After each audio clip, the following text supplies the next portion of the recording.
ایک بزرگ تھے، ان کے پاس ایک آدمی آیا، کہنے لگا حضرت آپ کہتے ہیں کلمے اور نماز سے زندگی بنے گی، کلمے اور نماز سے کام بنیں گے، تو خالی نماز سے کیسے؟ کچھ نہ کچھ تو کرنا پڑے گا نا۔ تو اس پہ فرمایا کہ ہاں دیکھو، ہم بھی یہی کہتے ہیں کہ خالی نماز سے کام نہیں بنیں گے۔ خالی نماز سے، جو نماز یقین سے خالی، اللہ کے دھیان سے خالی، اخلاص سے خالی، حضور والے طریقے کے بغیر، اس نماز پہ کیسے کام بنیں گے؟ یہ نماز تو ایسا نہ ہو کہ کہیں پرانے کپڑے کی طرح لپیٹ کے منہ پہ مار دی جائے۔ نماز پہ تھوڑی کام بنیں گے۔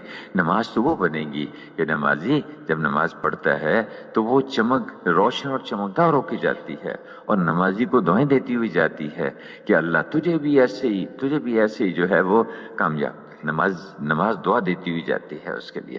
تو نماز کب نماز بنے گی میرے بھائی؟ اس کے لیے نماز پہ محنت کرنی پڑتی ہے، صحیح یقین کے ساتھ پڑھا جائے اس کو۔ اب صحیح یقین کیا کہ اللہ سے ہوتا ہے، اور اللہ کے غیر سے، اللہ کے ارادے کے بغیر نہیں ہوتا۔ اللہ پاک خالق ہیں، وہی مالک ہیں، وہی رب ہیں، وہی پیدا کرنے والے ہیں، وہی سارے نظام کو چلانے والے ہیں۔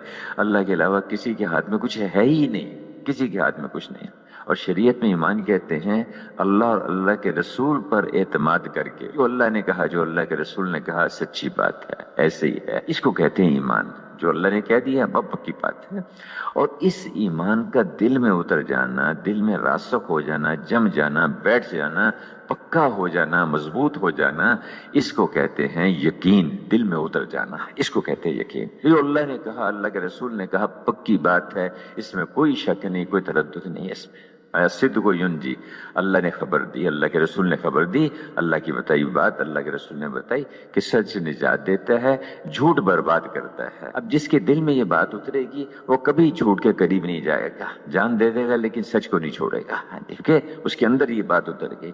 تو اس یقین کا دل میں، اس ایمان کا دل میں اترنا کہ اللہ سے ہوتا ہے، اللہ سے ہوتا ہے، وہی خالق ہے، اللہ کے علاوہ کوئی خالق ہے ہی نہیں، وہی پیدا کرنے والے ہیں، اسی نے یہ سارا نظام بنایا ہے۔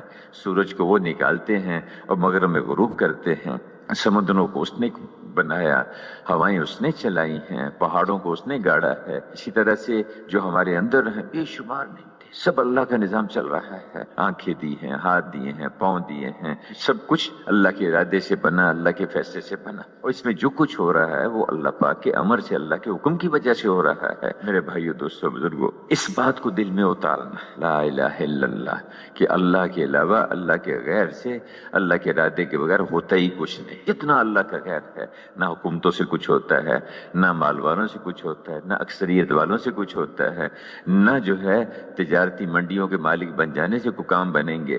اللہ نے بہت ساری قوموں کے واقعات قرآن میں اس کو بیان فرمایا ہے کہ دیکھو، کام بنانے والے ہم ہیں، ہمارے ارادے سے بنیں گے، نفع اور نقصان ہمارے فیصلے سے ہوگا، عزت اور ذلت ہمارے ارادے سے ملے گی۔ حالات چاہے ایک فرد پہ، چاہے قوم پہ، چاہے ایک ملک پہ آتے ہوں، وہ سارے حالات اللہ کے ارادے سے آتے ہیں۔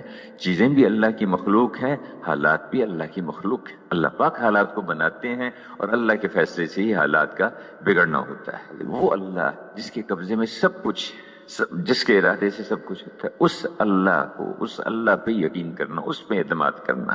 اکثریت ساتھ ہو جائے اس سے کام نہیں بنیں گے۔ نوح علیہ السلام کے سارے واقعے میں یہ سمجھا دیا کہ اکثریت ایک رخ پر ہے، اقلیت اللہ کی مان کے چل رہی ہے، اللہ نے اس کو کامیاب کیا، جو نبی کی اطاعت کرنے والی ہے، باقی اکثریت کو غرق کر دیا۔ اللہ نے یہ بتایا کہ دیکھو، اس بات کو دل میں اتارو کہ اکثریت تمہارے ساتھ ہو جانے سے کام نہیں بنیں گے۔ اجی اتنے ووٹ مل گئے، اجی ہمیں تو کامیاب ہو گئے، اکثریت ہمارے ساتھ ہوگی۔ نہیں بھائی نہیں، کامیاب وہ ہوگا جس کو اللہ کہے گا یہ کامیاب ہے۔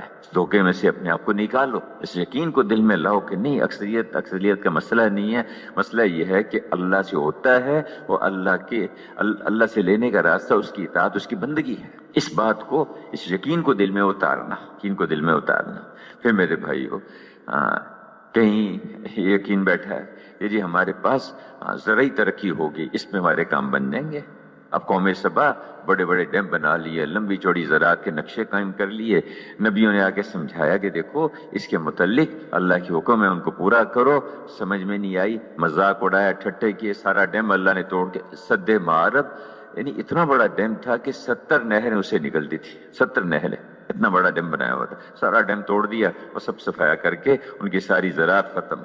کہیں کسی قوم کے اندر یہ بات آ گئی کہ ہم صنعتی ترقی میں بہت آگے، نبیوں کو بھیجا، سمجھایا، نہیں سمجھ میں آیا، اللہ نے صفایا کر دیا. کہیں کہ ہماری حکومت ہمارے ہاتھ میں آ گئی، پورے مصر کی حکومت ہمارے پاس ہے، ہمارا اس کے اوپر قبضہ ہے، اور ہمارے محلات کے نیچے نہریں بہتی ہیں، تم جھونپڑیوں میں رہنے والے تمہاری کیا حیثیت ہے. لیکن سمجھایا بجھایا کہ نہیں، دیکھو کام بنانے والے اللہ ہیں، اللہ کے علاوہ کسی کے ہاتھ میں نہیں ہے. اس بات کو دل میں اتارو، اور نہیں اتارو گے تو اللہ کی طرف سے پریشانیوں کے حالات آئیں گے. پھر اللہ پاک نے اس کو حکومت میں رکھ کے ساری پارلیمنٹ، ساری کابینہ اور ساری فوجوں ہتھیاروں سمیت سمندر میں لے جا کے 1 منٹ میں غرق کر دیا، سب کا صفایا کر دیا. یہ اگر اس پہ یقین کرو گے تو تمہارے کام، میرے بھائیوں، مختلف شکلیں ہر دور میں آتی رہیں، مختلف صورتیں ہر دور میں پیدا ہوئی. تو انبیاء علیہ السلام اس بات کو کہ دلوں میں اس بات کو اتارو کہ اللہ سے ہوتا ہے، اللہ سے ہوتا ہے. یعنی ماشاءاللہ آپ سب سمجھدار ہیں.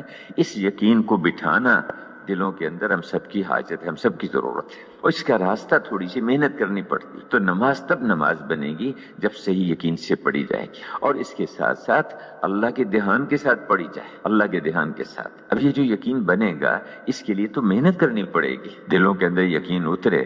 دیکھو جو مادی چیزوں کا یقین ہے وہ کیسے پیدا ہوتا ہے؟ دیکھتا ہے، سنتا ہے آدمی اور تجربہ کرتا ہے، اس کا دماغ سوچتا ہے، اس کے دل میں یہ یقین اترتا چلا جاتا ہے. بس یہی یقین یہی راستے اس طرح استعمال کرنے ہیں کہ آدمی دیکھے بھی، سوچے بھی، سنے بھی. اس نگاہ سے یہ سب اللہ کے فیصلے سے ہو رہا ہے، اللہ کے ارادے سے ہو رہا ہے.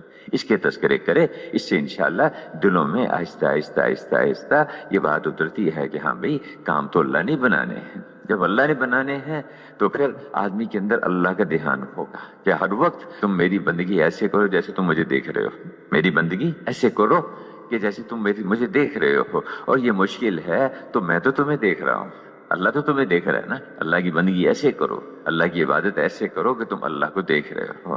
اب میرے بھائی، جس کو نماز میں اللہ کا دھیان نہیں ہوگا، نماز کے باہر کیسے اس کو اللہ کا دھیان ہوگا؟ ایک بزرگ تھے، ان سے کسی نے پوچھا کہ جی آپ کیسی نماز پڑھتے ہیں؟ کہتے بھائی جب نماز کا وقت آتا ہے تو میں اہتمام سے وضو کرتا ہوں، اور جب نماز کے لیے کھڑا ہوتا ہوں تو اس کا انتظار کرتا ہوں کہ بیت اللہ میری آنکھوں کے سامنے ہے، جنت میرے دائیں ہاتھ پر ہے، جہنم میرے بائیں ہاتھ پر ہے، میرے پاؤں پل صراط پر ہیں، اور موت کا فرشتہ میرے سر پہ کھڑا ہے، اور میری زندگی کی آخری نماز اللہ کی عظمت کے استحضار کے ساتھ اللہ اکبر کہتا ہوں. پھر اسی طرح رکوع، سجدہ.